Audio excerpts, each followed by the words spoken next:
తెలంగాణ ప్రజలకు నమస్కారం. ఇప్పుడున్న అధికార పార్టీ ముఖ్యమంత్రి రేవంత్ రెడ్డి గారు మరి ఎన్నికలకు ముందు నిరుద్యోగులందరినీ పిలుచుకొని 2 లక్షల ఉద్యోగాలు సంవత్సరం లోపు దింపుతానని చెప్పి అంత మాత్రమే కాకుండా డిఎస్సి 20,000 పోస్టులు నింపుతానని చెప్పి నిరుద్యోగులు ఇక తిరిగే అవసరాలు ఉండే, ధర్నాలు చేసే అవసరాలు ఉండేదని చెప్పి వాళ్ళు బస్సులు ఇచ్చి ఆ మధ్యలో ఎవరైతే వీళ్ళకి అన్నాలు తినిపియాలనో తిప్పాలనో వాళ్ళ సమయానికి భోజనాలు పెట్టినా పెట్టకుండా నీళ్లు తాగి ఇంటింటికి తిరిగి కాళ్ళు మొక్కి కాంగ్రెస్ పార్టీకి ఓటేపించారు. కానీ ఈరోజు అధికారంలోకి వచ్చిన తర్వాత నిరుద్యోగులు చేదైపోయారు. ఈరోజు గత ప్రభుత్వం ఇచ్చిన నోటిఫికేషన్లను చూపించి 30,000 పోస్టులు ఇచ్చినామని చెప్తారు. గురుకుల పోస్టు గత ప్రభుత్వం 9,200 పోస్టులు ఇచ్చింది. ఇస్తే అందులో 3,000 పోస్టు ఖాళీగానే ఉండే మీ అనైతిక చర్యల వల్ల. ఈరోజు మొన్న 9వ తారీఖు గ్రూప్ 1 ఎగ్జామ్ పెట్టిండ్రు. అదే కేంద్ర ప్రభుత్వ ఎగ్జామ్ ఆ రోజే ఐబీ ఎగ్జామ్ కూడా అదే రోజు ఉంది. గ్రూప్ 2 ఎగ్జామ్ ఉంది. ఇమ్మీడియట్గా 3 రోజుల్లో డిఎస్సి ఎగ్జామ్ ఉంది. అంటే మీరు రాష్ట్రంలో జరుగుతున్నటువంటి ఎగ్జామ్స్ కూడా మొన్న గ్రూప్ 1 ఎగ్జామ్ ఉన్న రోజే అదే రోజు మళ్ళీ హాస్టల్ వార్డెన్ ఎగ్జామ్ కూడా పెట్టారు. కాబట్టి మీరు కేంద్ర ప్రభుత్వం ఏ నోటిఫికేషన్ ఇచ్చింది, రాష్ట్ర ప్రభుత్వం ఏ నోటిఫికేషన్ ఇచ్చింది, ఈ రెండు అది ఏ డేటా ప్రకారం ఇచ్చింది అనేది మీరు దాంతో కోఆర్డినేట్ చేయకుండా మీరు ఇష్టం వచ్చినట్టుగా డేట్లు ఇచ్చి విద్యార్థుల పైన భారం వేయడం వల్ల మొన్న జస్ట్ 15 రోజుల క్రింద ఒక విద్యార్థిని, నకరికలకు చెందినటువంటి విద్యార్థిని ఆత్మహత్య కూడా చేసుకోవడం జరిగింది. కానీ ఇంకా ఈ పరంపర కొనసాగుతూ ఉంది. కాబట్టి ఇప్పుడైనా మీకు కన్ను తెరవండి అని చెప్పేసి ఒక అమ్మాయి చనిపోయినా కానీ మీకు బుద్ధి రాకుండా ఈరోజు గత ప్రభుత్వ నియంత కంటే ఇంకా భయంకరమైన నియంతగా ఈరోజు రేవంత్ రెడ్డి గారు మారింది. ఈరోజు అన్ని మంత్రిత్వ శాఖ నీ దగ్గరనే పెట్టుకున్నావు. ఈరోజు నీ ఫోన్ ట్యాప్ చేసినటువంటి మహేందర్ రెడ్డి గారిని నువ్వు టీఎస్పీఎస్సీ చైర్మన్గా పెట్టుకున్నావు. ఆయన గత ప్రభుత్వానికి ఎస్బాల్గా పనిచేసినటువంటి వ్యక్తి. ఈరోజు ఫోన్లు ట్యాపింగ్లో జరిగినప్పుడు ఆయన డీజీపీగా ఉన్నటువంటి వ్యక్తి. ఈరోజు అసోంటి వ్యక్తిని తీసుకొచ్చి టీఎస్పీఎస్సీ చైర్మన్గా పెట్టడానికి ఉన్న కారణం ఏందని చెప్పేసి ఈరోజు విద్యార్థి లోకం అంతా మిమ్మల్ని అడుగుతాము. మొన్న 9వ తారీఖు గ్రూప్ 1 ఎగ్జామ్ పెడితే మొన్న రాత్రి మేఘాల పైన కీ విడుదల చేశారు. కీ విడుదల చేసి ఇందులో 12 క్వశ్చన్లు తప్పులున్నాయి. ఈరోజు 12 క్వశ్చన్లు తప్పులున్నాయి. ఇంకో వెబ్ నోట్ రిలీజ్ చేసిండ్రు.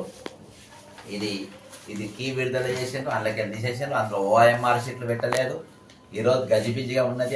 మేఘాల మీద రిజల్ట్స్ విడుదల చేయాలి, మేము కాంగా పెట్టినాం ఇక గ్రూప్ 1 ఎగ్జామ్ మేమే చేయగలిగినాం అన్న తీరుగా ఈరోజు ప్రభుత్వం వ్యవహరిస్తూ ఇయాటి వరకు వాళ్లకు మీరు ఏది సమాధానం చెప్పలేని పరిస్థితుల్లో ఈరోజు మీరు వ్యవహరిస్తాం. మేము అనేది ఏంటంటే ఈరోజు మీరు 1:100 తీయాలనేది ప్రిలిమ్స్. ఇది మేము చెప్పింది కాదు, అది వీడియో మేము చెప్పింది. అది బట్టి గారు మాట్లాడింది ఒకసారి వీడియో. అయితే ఈరోజు మేము చెప్పింది కాదు, బాధాప్త బట్టి విక్రమార్క గారు ఆపోజిషన్ లీడర్ ఉన్నప్పుడు, అసెంబ్లీలో ఉన్నప్పుడు ఈ గ్రూప్ 1లో 1:50 తీస్తుండ్రు. అట్లా కాదు 1:100 తీయాలని చెప్పేసి బాధాప్త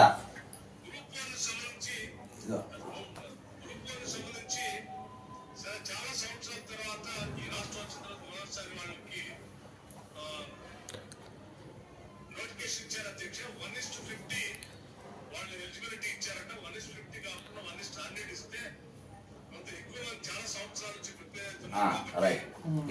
ఇది మీకు వర్తిస్తుంది. ఇప్పుడు అప్పుడు మీ పిసిసి ప్రెసిడెంట్ ఉండే సిఆర్పి లీడర్గా ఉన్నటువంటి వ్యక్తికి లెక్క లేదా? ఒక బట్టి విక్రమార్క గారు మాట్లాడిన మాటకు లెక్క లేదా? ఈరోజు నీ గురు ఆంధ్రాల చంద్రబాబు నాయుడు గారు 1:100 తీసింది ఆయన. నువ్వు కూడా అదే ఆయన గురునన్న ఫాలోగా, లేకుంటే కాంగ్రెస్ పార్టీ ఇదివరకు ఇచ్చిన మాట మీద నువ్వు నిలబడే ఫాలోగా. అంతేకాకుండా మీరు రేపు సంవత్సరం లోపు 2 లక్షల పోస్టులు నింపుతామన్నావు. 2 లక్షల పోస్టులు అంటే ఏ పోస్టులు నింపుతావు? ఏ డిపార్ట్మెంట్ ఎన్ని ఖాళీలు ఉన్నాయి ఏమైనా గుర్తించినవా? ఇయాటి వరకు ఎటువంటి రివ్యూని రాజండి. మేము సొంతంగా కొంతమంది నిరుద్యోగులను కలుపుకొని డిపార్ట్మెంట్ వైజ్గా ఎన్నెన్ని ఉన్నాయని చెప్పేసి ఖాళీలు తీస్తే 2,67,316 పోస్టులు ఉన్నాయని చెప్పేసి చీఫ్ సెక్రటరీకి ఇవ్వడం జరిగింది. అంతేకాకుండా మరి నిన్న దినాన ముఖ్యమంత్రి గారికి జనార్దన్ గారు ఇంకా కొంతమంది నిరుద్యోగులు మిత్ర గారు కూడా పోయి కలిసి నా మిత్ర గారు చిన్నారెడ్డి గారు కాళ్ళు కూడా పట్టుకున్నదంట, మాకు ఎట్లన్నా మాకు న్యాయం చేయండి సార్ అని చెప్పి. ఈరోజు గ్రూప్ 2 పోస్టు పెంచాలి, మీరు గ్రూప్ 3 పోస్టు పెంచాలి, కనీసం ఒక 5,000 వేలన్నా పెంచినట్టుకుంటే పరీక్షల రాష్ట్రంలో కొంచెం ఉపశమనంగా ఉండేది. మేము ఇంతగానో ప్రిపేర్ అవుతున్నాం కదా. మీరు ఏది చేయరు, జాబ్ క్యాలెండర్ ప్రకటించరు, జాబ్ క్యాలెండర్ విధి విధానాలు మీరు ఈరోజు కూడా చూడరు, ఒక సరి అయిన వ్యక్తులను మీరు టీఎస్పీఎస్ చైర్మన్ గా పెట్టరు. ఈ రోజు కోలు తీసుక గొట్టంగాన్లో ఎవరికో ఏది తలా తోక లేని వాళ్ళు ఈ రోజు నిరుద్యోగుల తరఫున మమ్మల్ని రమ్మంటారు, మా దగ్గరికి రండి అంటారు. ఏంది మీరు, వాట్ ఆర్ యూ, మీరేంది? ఏదో ప్రభుత్వం దగ్గర లాలొచ్చి పడి ఈస్ట్ ఇండియా కంపెనీ దగ్గర చెంచాగిరి చేసినట్టుగా మీరు ప్రభుత్వం దగ్గర చెంచాగిరి చేసుకొని వాళ్ళ దగ్గర పదవులు తీసుకుంటారు, కొంతమంది పైసలు తీసుకుంటారు. ఈరోజు విద్యార్థుల తరపున మేము పోరాటం చేస్తామంటారు, మీరు ఎన్నికల్లో మీరు పోటీ చేస్తారు, కాంగ్రెస్ పార్టీ అభ్యర్థిని గెలవడానికి పాటుపడతారు, వాళ్ళని పోలింగ్ ఏజెంట్గా వాడుకుంటారు, వాళ్ళని బూత్ ఏజెంట్గా వాడుకుంటారు, వాళ్ళ ప్రచారాలు చెప్పుకుంటారు. మరి మీరు ఒక తీరుగా వాడుకుంటారు, ప్రభుత్వం ప్రచారానికి అధికారం రానికి వాడుకుంటారు. అంటే వీళ్ళైనా ముడిసరుకా? వీళ్ళు నిరుద్యోగులు ముడిసరుకా? నిరుద్యోగులు ఉద్యమాలు మర్చిపోయినరు, పోరాటాలు మర్చిపోయినరు.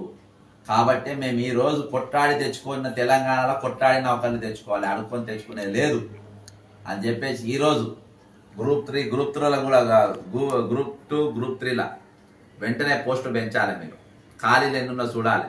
గురుకుల పోస్టులలో ఖాళీ ఉన్న 3,200 పోస్టులు కూడా వెంటనే పెంచాలి. 3,000 పోస్టులు ఇంకా ఉన్నాయి, అవి పెంచాలి. మీరు హైకోర్టు ఉత్తర్వులను వెంటనే అమలు చేయాలి. అదేందా?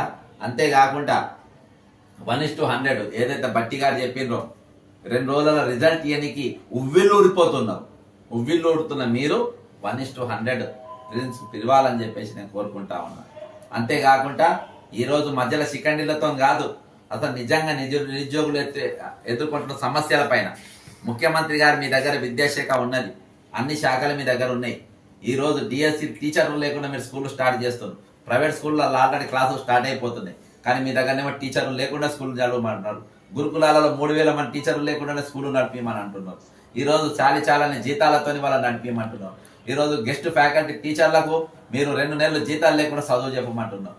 గెస్ట్ ఫ్యాకల్టీ లెక్చరర్లు ఎవరైనా ఉన్నారో గెస్ట్ టీచర్లకు, గెస్ట్ ఫ్యాకల్టీలకు ఇద్దరికి 2 నెలలు జీతాలు లేకుండా మీరు పని చేయించుకున్నారు. సర్వశిక్ష అభియానంతో వాళ్ళతో 2 నెలలు జీతాలు లేకుండా వాళ్ళతో పని చేయించుకున్నారు. కేంద్ర ప్రభుత్వ నిధులు కాజేయడానికి ప్రయత్నాలు చేసింది. అర్థమైందా? ఈ రోజు వాటిపైన ఉన్న శ్రద్ధ ఈ రోజు నిరుద్యోగుల ఉద్యోగాలు ఏదైనా మీకు ఎందుకు శ్రద్ధ లేదు? ఎందుకంటే ఉద్యోగాల నౌకర్లు ఇస్తే మీకు కమిషన్లు రావు. కాబట్టి సర్వశిక్ష అభియాన్కిలో కేంద్ర ప్రభుత్వ నిధులైనా రాష్ట్రంలో వీళ్ళ ఖర్చు పెట్టాల్సిన నిధులైనా మీరు మెగా కృష్ణారెడ్డి లాంటి వారి కాంట్రాక్టర్లకు లేకుంటే ఇతర వస్తువులు కొనే కాంట్రాక్టర్లకు వాళ్ళకి ఇస్తే మీకు కమిషన్లు వస్తాయి. కాబట్టి ఈ రోజు వీళ్ళకి నౌకర్లు ఇస్తాను నేను.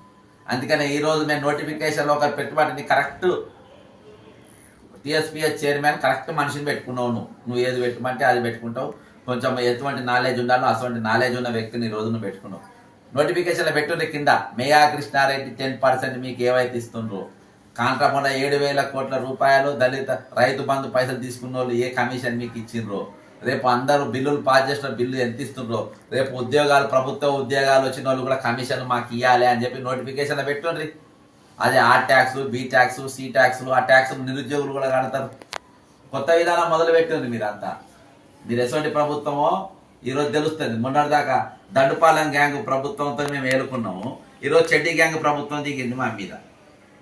కాబట్టి ఈరోజు దొంగ ఉద్యమకారులు వస్తున్నారు. ఈ రోజు నేను నిరుద్యోగుల గురించి పట్టించుకోవడం ముఖ్య కారణం. మేము ఒక ప్రభుత్వాన్ని మార్చిన వాళ్ళం. రేవంత్ రెడ్డి గారు మీకు బాగా తెలుసు. నీవు కానీ మీ బట్టి విక్రమార్కకి మీరు అందరు కలిసి ఉద్యమం చేస్తే ఈరోజు కాంగ్రెస్ పార్టీ అధికారం రాలే. 179 కేసులు వేసినాం మేము, ప్రభుత్వాన్ని ఒట్టిగా దింపలే. కాబట్టి ఏమవుతుంది అనుకోండి మీరు అనుకోవద్దు. రేపు మాతో ఏమవుతుందో మీకు బాగా తెలుసు. అక్కదాకా మీరు గుంజుకొని వస్తుంది. ఈరోజు మేము ప్రశ్నిస్తున్నాం కాబట్టి మనం దూరం పెడుతున్నారు. ప్రశ్నిస్తూ కానీ మీరు దుంటుగా మీ మెడల్ వచ్చే రోజు కూడా దగ్గర ఉన్నది. కేంద్రంలో అధిష్టానం కూడా మీరు ఆలోచించుకోవాల్సిన అవసరం ఉంది. ఇసువంటుని పెట్టి రాహుల్ గాంధీ గారు అశోక్ నగర్కి వస్తాడు. అశోక్ నగర్ నిరుద్యోగుల మొత్తం మాటిస్తారు. మీరు మాట పైన ఉండాల్సిన బాధ్యత రాహుల్ గాంధీ పైన ఉన్నది. ఈరోజు రాహుల్ గాంధీ గారిని పిచ్చోని చేస్తున్నారు. ప్రియాంక గాంధీ తీసుకొని వచ్చి సరూర్ నగర్లో మీరు యూత్ డిక్లరేషన్ అని పెట్టిపిస్తారు. ఏ డిక్లరేషన్ మీరు పాటించారు ఈరోజు? మీరు ఈరోజు చిక్కడపల్లికి లైబ్రరీకి మీరు రావాల్సిన అవసరం ఉంది, ఉస్మానియా లైబ్రరీకి రావాల్సిన అవసరం ఉంది. మీరు మళ్ళీ ఇచ్చిన మాట పైన మీరు నిలబడాల్సిన అవసరం ఉన్నది. ఇచ్చిన వాగ్దానాలు అన్నిటిపైన మీరు నిలబడాల్సిన అవసరం ఉన్నది. అంటే రాహుల్ గాంధీ గారి మాట మీద మీకు లెక్కలేదా? రాహుల్ గాంధీ వాగ్దానం మీకు లెక్కలేదా? ఈరోజు రాహుల్ గాంధీ గారితో అబద్ధాలు చెప్పించిండ్రా? ఈ నిరుద్యోగుల మధ్యలో రాహుల్ గాంధీ కూడా మాటపై నిలబడడం అనేది ప్రూవ్ చేద్దామని మీరు అనుకుంటున్నారా? కాబట్టి ఇవన్నీ కూడా మేము చెప్తా ఉన్నాం. ఈరోజు మీరు వెంటనే విద్యార్థి నాయకులతో, స్వచ్ఛమైన విద్యార్థి, బోకర్గాన్లతో కాదు, మధ్యలో బోకర్గాన్లు ఉన్నారు, మధ్యలో బోకర్గాన్లతో కాదు, ఒరిజినల్ మీరు ఏ రాహుల్ గాంధీ గారు అశోక్ నగర్లో వచ్చి మీటింగ్ పెట్టిందో అదే అశోక్ నగర్ చౌరస్తాకి కానీ, అదే హైదరాబాద్ సెంట్రల్ లైబ్రరీకి కానీ, చిక్కడపల్లి లైబ్రరీకి మీరు వచ్చి మీరు వాళ్ళ విద్యార్థులతో కూర్చొని, అందరితో మధ్యలో కూర్చొని చర్చ జరిపి వీళ్ళ సమస్యలన్నీ కూడా పరిష్కరించాలి. లేకుంటే చరిత్ర మీరు క్షమించాలి, చరిత్రహీనులైపోతారు. ఇంతకుముందు మొన్నటిదాకా ముఖ్యమంత్రి ఫామ్ హౌస్లో పండుకున్నదని చెప్పేసి రేవంత్ రెడ్డి వేదికల పైన ఎగిరెగిరి మాట్లాడినావు కదా, మరి నీకు ఫామ్ హౌస్ దిక్కులేదా, అయితే ప్రజాభవన్ దిక్కులేదా? ఇంట్లోకి వెళ్ళి బయటికి వెళ్తారు, కుక్కిన నల్లి లెక్క వండవు ఇంట్లో బయటికి రాకుండా. కాబట్టి మా పదునైన మాటలు మాతో మాట్లాడలేకుండా, పదునైన భాష మాతో రాకముందే మేము మీ మీద ఇంకా బహిరంగంగా ఇంకా విరుచకబడక ముందే మీరు మీ వైఖరిని మార్చుకోవాలని కోరుకుంటున్నా. ఇంకొకటి, రేపు బుధవారం రోజు ప్రభుత్వం ఇదే విధానం కొనసాగిస్తూ ఉంటే, బుధవారం రోజు రాష్ట్ర తెలంగాణలో ఉన్న నిరుద్యోగులంతా దయచేసి దయచేసి దయచేసి మీరందరూ మీ స్టడీ హాల్లోకి వెళ్ళి బయటకు వచ్చి, మీ లైబ్రరీలోకి వెళ్ళి బయటకు వచ్చి నల్ల బ్యాచ్లు ధరించి బంద్ పాటించాలి, రాష్ట్ర బంద్ను పిలిపియాలి. ఈరోజు టీఎస్పీఎస్సీ క్వశ్చన్ పేపర్ లీక్ అయిన వాళ్ళను ఇలాంటి వాళ్ళ శిక్ష జనార్దన్ మంచిగా హ్యాపీగా వదిలేసిన, మంచిగా తిరుగుతున్నాయి, షాపింగ్లు చేసుకుంటారు. కాబట్టి దానిపైన కూడా ఇవాటి వరకు ఏం ఎంక్వైరీ, సిబిఐ ఎంక్వైరీ చేపియాలని ఆల్రెడీ నా పిటిషన్ హైకోర్టులో నడుస్తుంది. అడ్వకేట్ శరత్ కుమార్ గారు దాని మీద వాదిస్తున్నారు. కాబట్టి రేపు బుధవారం రోజు నిరుద్యోగులందరూ, రాష్ట్రంలో ఉన్న నిరుద్యోగులందరూ నిరసన తెలపాల్సిన అవసరం ఉందని తెలియజేసుకుంటున్నాం. అంతేకాకుండా ఉద్యమాలను అందరూ కూడా ఉధృతంగా మధ్యలో బోకర్గాన్లు, డాఫర్గాన్లు, ఈ లఫంగిగాల మాటలు నమ్మకుండా మీరు ఖచ్చితంగా మీ పోరాటం మీరే కొట్లాడాలి, మీ ఉద్యమం మీరే చేయాలి. మన నౌకర్లు, మన హక్కులు, మన నీళ్లు, మన నియామకాలు సంపూర్ణంగా అయ్యేంత వరకు మనం కావాలి కాసుకోవాలి. ఎవరిని కూడా నమ్మద్దు ఈ తెలంగాణలో. జై తెలంగాణ, అమరవీరులకు జోహార్.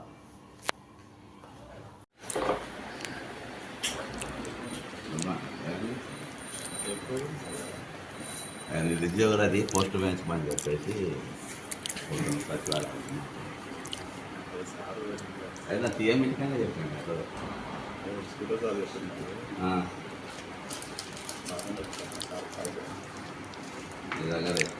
వేరే కదా రిప్రజెంటేషన్ పోతుంది కాళ్ళ గురించి రిప్రజెంటేషన్ తయారు చేసినాము. 2,60,60,000 పోతుంది. దేనికి కూడా చీఫ్ సెక్రటరీని కలిసి సీఎం ఇంటి కాడ చెప్పినాం. ఇప్పటివరకు ఏం రాలేదు.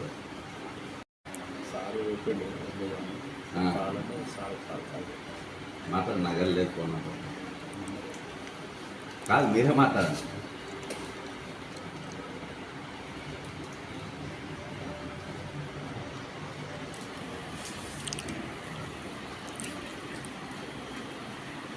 నేను ధర్నాకి నేను జైలుకి పోతలే కదా, శాంతియుతంగానే ఏమి ఇంకా సీఎం ఇంటి దగ్గర పోతేనే అరెస్ట్ చేయలేదు.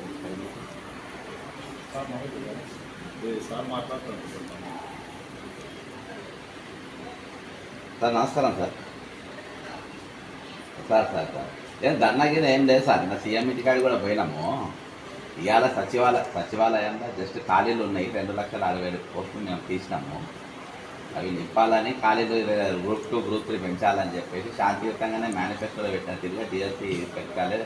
గురుకులు అవి ఏదైతే ఉన్నదో అవి కూడా అసెండింగ్ ఆర్డర్లో చేయాలని చెప్పేసి పోతున్నాం. అంతే, అంత మించేం లేదు సార్.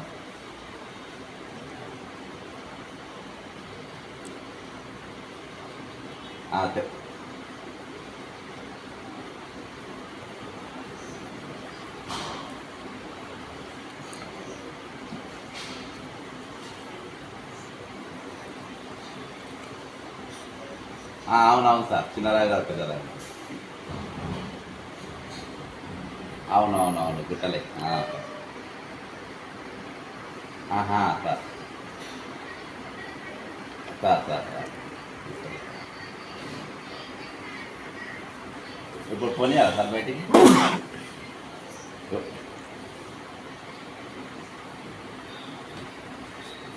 అబ్బా మీరే ఉన్నాయి కదా సార్.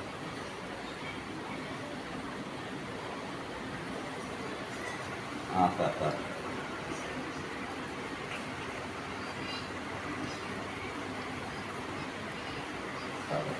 ఒక 10 నిమిషాలు అయితే బయట పడుతుంది సార్.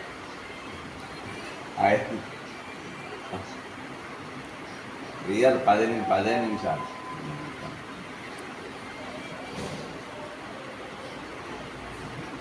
సరే సార్. 9వ తారీఖు గ్రూప్ 1 ఎగ్జాము ఎంతమంది రాసిండ్రు అనే నంబర్ ఇప్పటి వరకు ఎందుకు వెల్లడిస్తలేరు ప్రభుత్వం? ఇయాటి వరకు ఓఎంఆర్ షీట్ను మీరు ఎందుకు అప్లోడ్ చేస్తలేరు? దీని వెనుక ఉన్న కుట్ర కోణం ఏంటి? ఈరోజు ముఖ్యమంత్రి రేవంత్ రెడ్డి గారు ఎట్లా చేస్తున్నారంటే, ఇక గ్రూప్ 1 ఎగ్జామ్ ఏ విధంగా పెట్టినంటే అటెండెన్స్ ఎట్లా చెప్తున్నంటే, నీ తల మీద 3,75,000 ఎంటికలు ఉన్నాయి, నేను గ్యారెంటీ చెప్పుకున్నా, దమ్ముంటే లెక్క పెట్టుకోనంటు. నేను లెక్క పెట్టుకోలేదు కాబట్టి ఎంతమంది వచ్చినా మాకెలా తెలుస్తుంది? అది ప్రభుత్వం చెప్పాలి. ఈరోజు టీఎస్పీఎస్ చైర్మన్ గారు గ్రూప్ 1 ఎగ్జామ్ ఎంతమంది రాసిండ్రు దాని ఫిగర్ ఇవాళకి 5 రోజులైంది, ఇప్పటిదాకా ఎందుకు వెల్లడిస్తలేరు? ఓఎంఆర్ షీట్ ఎందుకు అప్లోడ్ చేస్తలేరు? దీని మధ్యలో ఉన్న కుట్ర కోణం ఏందనేది కూడా వెంటనే వెల్లడించాలని చెప్పేసి మేము డిమాండ్ చేస్తున్నాం.